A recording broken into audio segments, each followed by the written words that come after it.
ಚೆನ್ನಾಗಿರುತ್ತೆ, ಟ್ಯಾನ್ ಹೋಗುತ್ತೆ, ಸಾಫ್ಟ್ ಬರುತ್ತೆ. ನಾವು ಸೆಲ್ಫ್ ಕೇರ್ ಮಾಡೋಕ್ಕೆ ನಮಗೂ ಕಾನ್ಫಿಡೆನ್ಸ್ ಲೆವೆಲ್ ಬಿಲ್ಡ್ ಆಗುತ್ತೆ. ನಾವು ಚೆನ್ನಾಗಿದ್ದಷ್ಟು ನಮ್ಮಲ್ಲಿ ಕಾನ್ಫಿಡೆನ್ಸ್ ಲೆವೆಲ್ ಬಿಲ್ಡ್ ಆಗ್ತಿರುತ್ತೆ. ಇಲ್ಲೆಲ್ಲ ಕೂದಿದ್ದಾಗ ಯಾರು ನೋಡಿ ಇಷ್ಟೊಂದು ಕೂದಿದೆ ಅಂದ್ರೆ ನಮಗೆ ಒಂಥರ ಮೇಲ್ಗಡೆಯಿಂದ ಒಳಗಡೆ ಎಲ್ಲ ಒಂದ್ ಕಡೆ ಫಿಟ್ ಆಗ್ತಿರುತ್ತೆ. ಸೊ ಅದಕ್ಕೋಸ್ಕರ ನಮ್ಮನ್ನ ನಾವು ಚೆನ್ನಾಗಿ ತೋರಿಸ್ಕೊಳ್ಳೋಕ್ಕೆ, ಆಮೇಲೆ ನಮ್ಮ ಸ್ಕಿನ್ನ ಮೇಂಟೈನ್ ಮಾಡೋಕ್ಕೆ, ಆಮೇಲೆ ಹೈಜೆನಿಕ್ ಆಗಿರೋಕ್ಕೆ, ಆಮೇಲೆ ಇದಿಷ್ಟು ರೀಸನ್ ಇಂದ ವ್ಯಾಕ್ಸ್ ಮಾಡಿಸ್ತೀವಿ. ಅದರಿಂದ ಟ್ಯಾನ್ ಕೂಡ ರಿಮೂವ್ ಆಗುತ್ತೆ, ಡೆಡ್ ಸ್ಕಿನ್ ಕೂಡ ಒಂದು ರೌಂಡ್ ಹೋಗುತ್ತೆ. ಗೊತ್ತಲ್ವಾ? ಈಗ ಅಪ್ಲೈ ಮಾಡಿ ಹಿಂಗೆ ತೆಗಿಯೋದ್ರಿಂದ ಡೆಡ್ ಸ್ಕಿನ್ ವಿತ್ ರೂಟ್ ಇಂದ ಹೇರ್ ನಮ್ಗೆ ನೀಟಾಗಿ ಬರುತ್ತೆ. ಅವಾಗ ಹೇರ್ ಗ್ರೋತ್ ಕಡಿಮೆನೂ ಇರುತ್ತೆ. ಇಲ್ಲಿ ಯಾಕೆ ಥ್ರೆಡ್ ಮಾಡಬಾರ್ದ ಅನ್ನೋದು ಡೌಟ್ ಇರುತ್ತೆ. ನೀವು ಥ್ರೆಡ್ ಮಾಡಿದ್ರೆ ಎಷ್ಟೊತ್ತವರೆಗೂ ಮಾಡಬೇಕಾಗ್ಬೋದು, ಕರೆಕ್ಟ್ ಅಲ್ವಾ? ಇಲ್ಲೂ ಥ್ರೆಡ್ ಮಾಡ್ಬೋದಲ್ಲ, ಎಷ್ಟೊತ್ತವರೆಗೂ ಮಾಡ್ತೀರಾ? ಇಲ್ಲ, ಅದನ್ನ ಆಕ್ಚುಲಿ ಕ್ವಶನ್ ನಾನು ಮೊನ್ನೆ ಥಾಟ್ ಮಾಡಿದೆ. ಚೆನ್ನಾಗಿದೆಯಲ್ಲ, ಮಾಡ್ಬೋದು ಅಂದ್ರೆ ತುಂಬಾ ಟೈಮ್ ಹಿಡಿಯುತ್ತೆ, ಸಣ್ಣ ಸಣ್ಣದಕ್ಕೂ ಹೋಗೋದಕ್ಕೆ ಕಷ್ಟ ಆಗುತ್ತೆ ಅಲ್ವಾ? ಈಗ ಇದ್ರ ವ್ಯಾಕ್ಸ್ ಮಾಡಕ್ಕೂ ನಮಗೆ ಥ್ರೆಡ್ ಮಾಡಕ್ಕೂ ಅಲ್ಲೇ ಡಿಫ್ರೆನ್ಸ್ ಬಂದ್ಬಿಟ್ಟು ಥ್ರೆಡ್ ಮಾಡ್ಬೋದು, ಬಟ್ ವ್ಯಾಕ್ಸ್ ಅಷ್ಟು ರಿಸಲ್ಟ್ ಬರಲ್ಲ. ಆಮೇಲೆ ಹೇರ್ಸ್ ನ ನಾವು ಇಲ್ಲಿವರೆಗೂ ತೆಗಿಯೋವರೆಗೂ ಪೇನ್ ತುಂಬಾನೇ ಆಗ್ತಿರುತ್ತೆ. ನಿಮ್ದು ಸಣ್ಣ ಸ್ವಲ್ಪ ಇರಕ್ಕೆ ನಿಮ್ಗೆ ಹಂಗ ಅನ್ಸಿದ್ರೆ ತುಂಬಾ ಓದಿರೋದಕ್ಕೆ ಅವ್ರಿಗೆ ಒಂದೊಂದೇ ಲೈನ್ ತೆಗಿತಾ ತೆಗಿತಾ ತೆಗಿತಾ ಎಷ್ಟು ಪೇನ್ ಅನ್ಸ್ಬೋದಲ್ವಾ? ಸೊ ಅದಕ್ಕೋಸ್ಕರನೇ ನಾವು ಆಲ್ಮೋಸ್ಟ್ ಹ್ಯಾಂಡ್ ಲೆಗ್ಗೆಲ್ಲ ಹೇರ್ ರಿಮೂವ್ ಮಾಡೋಕ್ಕೆ ಥ್ರೆಡ್ ಬರ್ತು ವ್ಯಾಕ್ಸ್ ನ ಯೂಸ್ ಮಾಡ್ತೀವಿ. ಈಗ ವ್ಯಾಕ್ಸ್ ಅಲ್ಲಿ ಏನೇನು ಯೂಸ್ ಮಾಡ್ಬೋದು? ಫಸ್ಟ್ ನಿಮ್ಗೆ ಕ್ವಶನ್, ವ್ಯಾಕ್ಸ್ ಅಂತ ಬಂದಾಗ ಏನೇನ ಬೇಕಾಗುವುದು? Wax machine, stick, wooden stick, ಮತ್ತೆ wax strips, powder, wax powder separate ಬರುತ್ತೆ ಅಂತ ನಿಮ್ಗೆ ಗೊತ್ತಿರಲಿಲ್ಲ.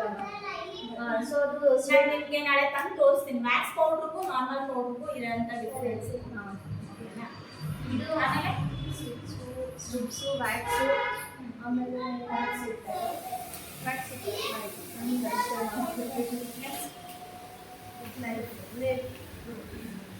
ಇದನ್ನ ಸ್ಪ್ಯಾಚುಲಾ ಅಂತ ಕರೀತಾರೆ.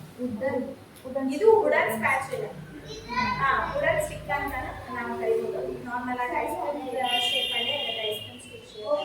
ಓಕೆನಾ? ಆಲ್ಮೋಸ್ಟ್ ರೆಗ್ಯುಲರ್ ಆಗಿ ನಿಮ್ಗೆ ಇಷ್ಟು ಗೊತ್ತಿದೆ. ಅದಾದ್ಮೇಲೆ ನೆಕ್ಸ್ಟ್ ನಮಗೆ ಡಿಕಾವರ್ಸ್ ಅಂತ ಎಲ್ಲ ಬಂದಾಗ ಈ ಥರದ್ದೆಲ್ಲ ಯೂಸ್ ಮಾಡ್ತೀವಿ. ಪ್ರೀ ವ್ಯಾಕ್ಸು, ಪೋಸ್ಟ್ ವ್ಯಾಕ್ಸ್ ಎಲ್ಲ ಇರುತ್ತೆ. ನೀವೀಗ ನೆನ್ನೆ ವಿಡಿಯೋದಲ್ಲಿ ನೋಡಿರೋದು ನಾರ್ಮಲ್ ವ್ಯಾಕ್ಸ್ ಮಾತ್ರ ನೋಡ್ತೀರಾ. ಈಗ ನಿಮಗೆ ವಿತ್ ರಿಕಾ ವ್ಯಾಕ್ಸ್ ಎಕ್ಸ್ಪ್ರೆಷನ್. ಓಕೆನಾ? ಪ್ರಾಡಕ್ಟ್ಸ್ ಮಾಡ್ಕೋಬೋದು. ಸಾಕು, ಫಸ್ಟು ನೀವು ವ್ಯಾಕ್ಸ್ನ ಹೇಗೆ ಎತ್ಕೋಬೇಕು ಅಂದರೆ, ಇದು ನೈಫ್ ಏನಿರುತ್ತೆ ಇದ್ರೊಳಗಡೆ ಹಿಂಗೆ ಸ್ವಲ್ಪ ಟರ್ನ್ ಮಾಡಿ ಮೊದಲು ವ್ಯಾಕ್ಸ್ನ ಎತ್ಕೊಳ್ಳಿ. ಎಕ್ಸೆಸ್ ಇರೋದೆಲ್ಲ ಸ್ವಲ್ಪ ಸ್ಟ್ರೈಟ್ ಹಿಡಿದ್ರೆ ಎಕ್ಸೆಸ್ ಇರೋದೆಲ್ಲ ಹೋಗುತ್ತೆ. ಅದಾದ್ಮೇಲೆ ಇದನ್ನ ನೀಟಾಗಿ ಸವರಿ ಹೀಗೆ ಎತ್ಕೊಂಡ್ಮೇಲೆ ನೋಡಿ ಕೆಳಗಡೆ ಯಾವುದೇ ರೀತಿ ಡ್ರಾಪ್ಸ್ ಇಲ್ಲ. ಯಾಕೆ ಅಂದ್ರೆ ನಾವು ಆಲ್ರೆಡಿ ಸ್ಟ್ರೈಟ್ ಮಾಡಿ ಎತ್ತಿದೀವಿ. ಎಕ್ಸೆಸ್ ಇರೋದೆಲ್ಲ ಅಲ್ಲಿ ಹೋಗಿರೋದ್ರಿಂದ ನಿಮ್ಗೆ ಯಾವುದೇ ರೀತಿ ಡ್ರಾಪ್ ಇರಲ್ಲ. ಅದಾದ್ಮೇಲೆ ಇದೇನಿದೆ ಪೌಡ್ರ್ ಹಾಕಿರ್ತೀರ ಮೊದಲೇ, ಹೇರ್ ರೂಟ್ ಹೇಗಿದೆ ಅದನ್ನ ನೋಡ್ಕೊಂಡು ಹೀಗೆ ಅಪ್ಲೈ ಮಾಡಬೇಕು.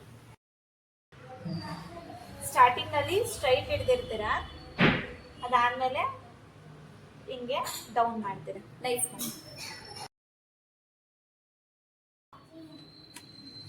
ಸ್ಕಿನ್ನು ಟ್ರಾನ್ಸ್ಪರೆಂಟ್ ಆಗಿ ಕಾಣಿಸ್ತಿದ್ರೆ ನಿಮ್ಮ ಅಪ್ಲಿಕೇಶನ್ ಕರೆಕ್ಟ್ ಇದೆ ಅಂತ ಅರ್ಥ.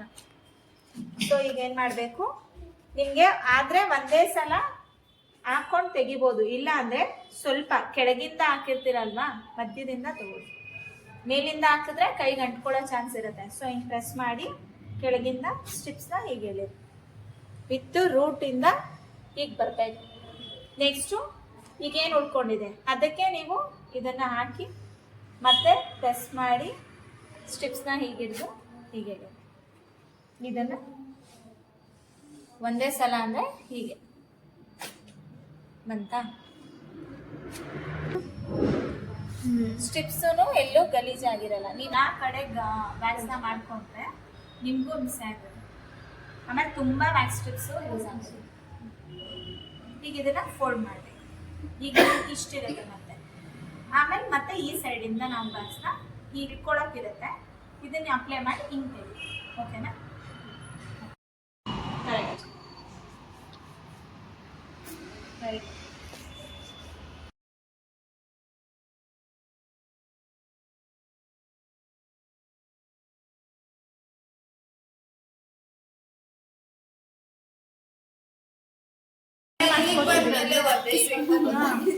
ನಿಮ್ದೇನಾಯ್ತು? ಈ ಸೈಡ್ ಮಾಡಿ, ಈ ಸೈಡ್ ಇದೆ. ಅದ ಯಾವ್ದು ಆಮೇಲೆ ತಗೊಳ್ಳೋದು ಹೆಂಗೆ ಅಂತ ತೋರಿಸ್ತೀನಿ. ನಿನಗೆ ಎಲ್ಲ ಆ್ಯಂಗಲಲ್ಲೂ ಶೂಟ್ ಮಾಡಬೇಕು ಆಯ್ತಾ.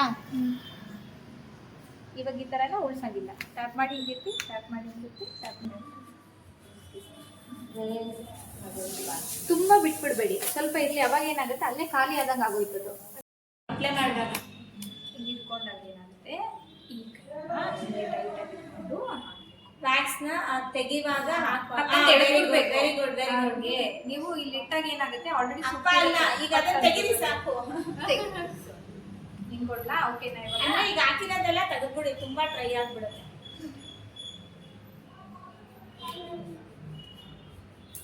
ಜಾಸ್ತಿನೂ ಪ್ರೆಸ್ ಸಾಕು, ಮಾಡಬಾರ್ದು. ತುಂಬಾ ಸಲ ಪ್ರೆಸ್ ಮಾಡಬಾರ್ದು. ಒಂದ್ಸಲ ಇಲ್ಲ 2 ಸಲ ಸಾಕು, ತೆಗಿರಿ. ನೀರು ಬೇಕು. ಅಲ್ಲ ಸಾಕು, ಕರೆಕ್ಟು. ಇದು ರೂಟ್ ಗಟ್ಟಿ ಅಲ್ವಾ, ಟಕ್ ಎಕ್ಸ್ಟೆಂಡ್ ಆಗುತ್ತೆ. ಇದ್ರಲ್ಲಿ ಹೇರ್ ರೂಟ್ ಯಾವ ಕಡೆ ಇಟ್ಕೋಬೇಕು. ವ್ಯಾಕ್ಸ್ ಯಾವ ಕಡೆಯಿಂದ ಹಾಕ್ಬೇಕು, ವ್ಯಾಕ್ಸ್ನ ಯಾವ ಕಡೆಯಿಂದ ರಿಮೂವ್ ಆಪೋಸಿಟ್. ಈಗ ಇದನ್ನ ಮಾಡಿ. ಅದನ್ನ ಮಾಡಕ್ ಮುಂಚೆ ಮಂಡಿನೂ ಅಷ್ಟೇ ಹಿಂಗೆ ಸ್ಕಿನ್ನ ಟೈಟ್ ಮಾಡಬೇಕು. ಓಕೆನಾ? ಹಿಂಗ್ ಬಿಟ್ಟಾಗ ನೋಡಿ ಲೂಸ್ ಇರುತ್ತೆ, ಸ್ಕಿನ್ ರಿಂಕಲ್ಸ್ ಇರೋದ್ರಿಂದ ನಿಮ್ಗೆ ವ್ಯಾಕ್ಸು ನೀಟಾಗಿ ಕೂರಲ್ಲ, ಹೇರು ರಿಮೂವ್ ಆಗಲ್ಲ, ಪೇನು ಜಾಸ್ತಿ ಇರುತ್ತೆ. ಸೊ ಇದನ್ನ ಟೈಟ್ ಮಾಡ್ಕೊಂಡಾಗ ನಿಮ್ಗೆ ಇಲ್ಲಿ ಸ್ಕಿನ್ನು ಟೈಟ್ ಆಗುತ್ತೆ, ಹೇರು ಚೆನ್ನಾಗಿ ಕಾಣಿಸಿರುತ್ತೆ, ಅಪ್ಲಿಕೇಶನ್ ಕರೆಕ್ಟ್ ಆಗುತ್ತೆ, ರಿಮೂವ್ ಮಾಡೋಕ್ಕೂ ಕರೆಕ್ಟ್ ಆಗಿ ಬರುತ್ತೆ. ಇಲ್ಲಿ ಬರ್ತಿದ್ದಂಗೆ ಇಲ್ಲಿಂದ ಬರ್ತಾ ಬರ್ತಾ ಬೆಂಡ್ ಮಾಡ್ಕೋಬೇಕು, ಆಮೇಲೆ ಇದು ಮಾಡಬಾರ್ದು. ಅಲ್ಲಿ ಏಕದಮ್ ಇಟ್ಟಾಗ ಏನಾಗುತ್ತೆ, ಸುಟ್ಬಿಡುತ್ತೆ. ನಾಳೆ ಗಾಯ ಆದ್ರೆ ಬಂದು ತೋರಿಸ್ತೀನಿ, ಹೇಳ್ತೀನಿ ನಿಮಗೆ. ಸರಿ ಸುಟ್ಬಿಡ್ತು.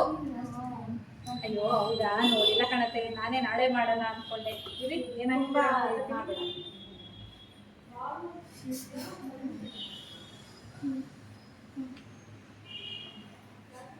ಬಿಸಿನಾ ಅಂತ ಹಾಕಿದ್ರಾ? ತುಂಬ 555 ಇಲ್ಲಿ ಬಂದೆ, ನೋಡಿಲ್ಲ. ಹೇಳಿ ಹೇಳಿ. ಈ ತರ ಗುಡ್ಡೆ ತರ ಕೂರ್ಬಾರ್ದು, ಅದನ್ನ ಫ್ಲಾಟ್ ಮಾಡಿ. ಒಳ್ಳೆ ಇವತ್ತು. ಓಕೆ, ಈಗ ನಾಳೆ ಅದಷ್ಟು ನಾಳೆ ಮಧ್ಯಾಹ್ನ ಬರ್ತೀನಿ. ಇವ್ರದ್ದು ಅಷ್ಟಶಸ್ತ್ರ ಇವತ್ತು. ಅದೇ ಸ್ಯಾಟರ್ಡೆ ಸಂಡೇ ಇತ್ತು, ಹಿಂಗೆ ಶುಕ್ರವಾರ ಇದೆಯಾ? ಹಂಗಿದ್ರೆ ನಾಳೆ ಮಧ್ಯಾಹ್ನ ನಿಮ್ದು ಎಷ್ಟು ಸೇರಿದ್ಯಾ ಅದನ್ನ ಮೇಲ್ಗಡೆ ಹಿಂಗ 3 ಗಂಟೆ ಬೇಡ, 4:15 ಹ್ಯಾಂಡ್ ನೇಸೂರ್ ಮನೆಗೆ ಬಿಟ್ಟು ಬರ್ತೀನಿ. ನೇಸೂರ್ ಮನೆಗೆ ಬಿಟ್ಟು ಬರ್ತೀನಿ ಅದಕ್ಕೆ. Very good. ಹೌದೌದು.